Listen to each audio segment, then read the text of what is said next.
yung mga unis. Pero hindi ako makakatulog pag hindi po ako makagawa ng reflection. So, di pa rin okay yung boses ko, pero at least okay na rin kahit konti lang.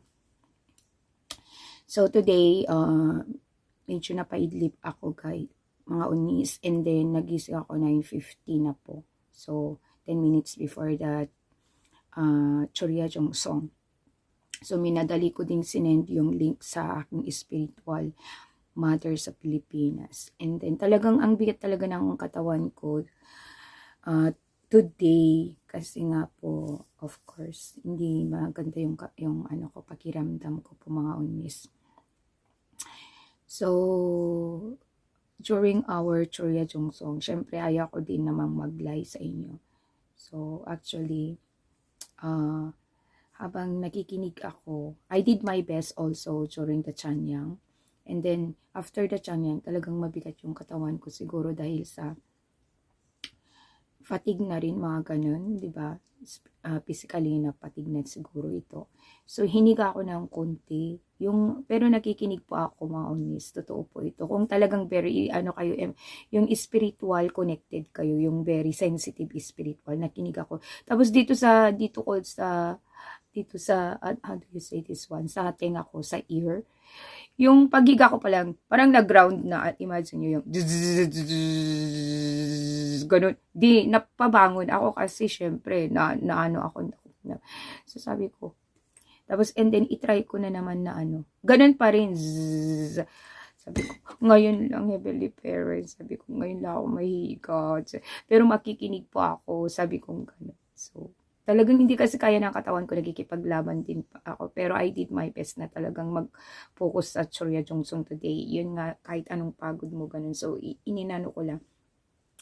So, parang na-feel ko na parang, okay, sige na. So, nakiusap ako. So, iniga ko lang siya talaga. Pero nakikinig ako 100%. Tapos, yung spiritual ako, yung alam niyo po ba mga unis, yung 'di ba, yung mata niyo talaga di niyo na mapigilan, ganun. Tapos pero nakikinig kayo. So napapikit ako. Pero yung time na siya, kay yun, kay Sunsun, yung testimonies kay basta nakalimutan ko doon kay sa isa ding Alam niyo guys, napapikit talaga ako, napapikit yung mata ko. Pero buhay ako na nakikinig. Dito ko guys, dito po mga unis, dito sa puwit ko. Kinurot talaga ako, ang sakit talaga ng kurot. As in, parang yung mama ko noon na pag hindi ka makikinig, kinukurot ka talaga. Ganun yung kurot na as in, ang sakit dito sa puwit ko. Ang kurot, sabi ko, ang sakit talaga ng kurot. Talaga, promise. Tapos, talagang, sabi ko, nakikinig naman ako. Sabi ko, ngayon lang, wala ka talagang excuse. Kung eto po talaga, kung very, kayo, po mga unis, yung talagang spiritually sensitive kayo, napakinurot talaga dito ko, ang sakit ng kurot, yung as in talagang kurot na sabi, hindi ka mag-chipsog, parang gano'n. Kaya sabi ko, sige na po,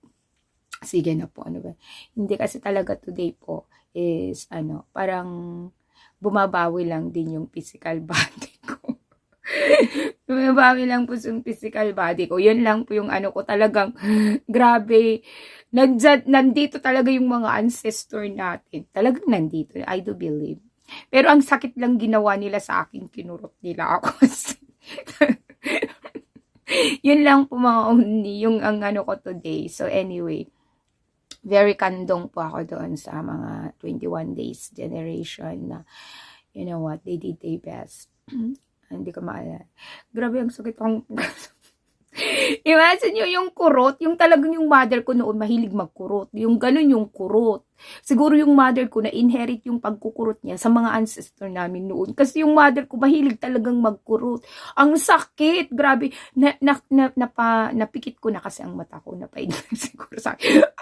Akala ko mahiga ka lang magkikinig, parang ganun. Kinurot talaga ako po dito mga unit. Ang sakit talaga. Pero ngayon, okay na siya.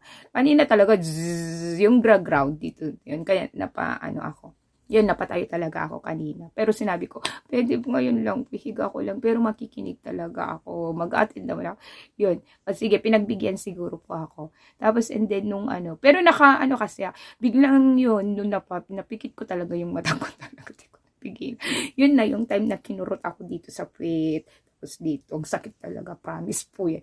Sinong nakaranas yun? Siguro kung kayo po, siguro totoo po to, no? Hindi totoo po talaga yan. Ang sakit talaga tiro.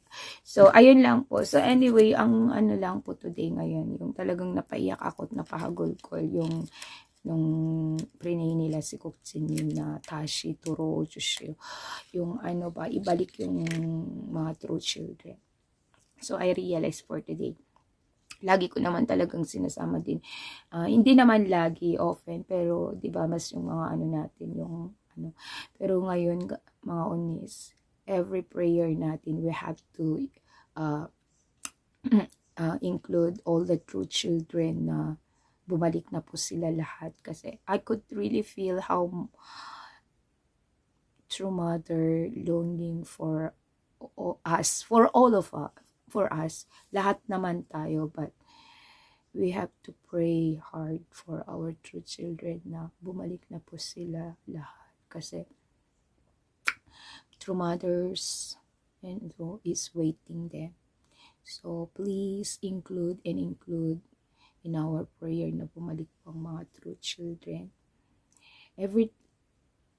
Sometimes talagang sinasabi nila Kuksunim, diba? Ang sakit yun. Ang sakit talaga sa puso as a mother na ano, hindi lang si true mother, heavenly parents, at saka lahat tayo. So today, hindi ko na i-pray yung asawa ko, pero I know, sinabi ko naman sa spiritual mother ko, na palagi mo lang banggitin ang pangalan ng asawa ko. And then, ngayon, ang talagang focus ng prayer ko today is for the true children na bumalik na sila. Wala nang sana.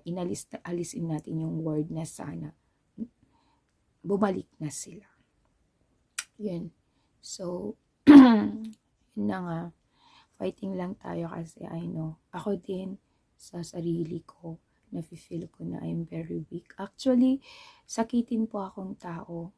Pero when I liberated our ancestors, doon lang ako humuhugot ng aking lakas spiritually. Siguro kung wala akong absolutely good ancestors, siguro matagal na pa akong wala dito sa mundo. And I could really feel that. And ayun, humuhugot lang ako sa mga prayer, sa inyo lahat, kasi kung hindi ko alam ko, marami pa tayong mission. Pero today, ang focus ng prayer ko actually is ang mga true children. So please include them in our prayer every time na mag-prayer po tayo, na bumalik na po sila. Kasi nawa, I could really feel the heart of true mother. She's already 81 years old, and kailangan talaga niya na bumalik ang mga true children. Yun lang masabi ko. At yun na nga yung ma-share ko sa inyo. Be sincere talaga sa ating Churya Song, kasi ang mga ancestor natin, they are really sincere. Yun nga, na-experience ko. Ano nila yung dito sa tenga ko. Tsaka kinurot talaga ako today, as in. Nag-usually mag-ano ka. Pero kasi talaga today ang katawan ko as in. Yung physical body ko as in mabigat today. Kasi nga super fatigue na rin ako. At saka dumami na din talaga yung white hair ko. Sa kakaisip kung paano natin, paano tayo talaga mag-unite at paano natin talaga magawa ang ating mga mission sa mundo. Yun lang po. Pasensya na din po ako kung medyo maingay ako sa group natin. And I know that yun talaga, mag-ingay po tayo. Huwag tayong mag-keep silent. If you want to share something to us, please share. Kung yun ang maka-encourage po sa atin, bawat lahat. Okay? Fighting lang po. Huwag lang po tayong maging silent. If you keep silent, please pray for us. Yun lang po. Thank you so much. At ayun, matulog na po kayo. Baka may mga work pa po kayo. Ako is, magre-reflect pa po and more and reflection before I go to bed. Okay. Thank you, and Salamat po sa mga effort niyo lahat mga unis. And kikita na lang tayo sa spirit world. Darating ang panahon.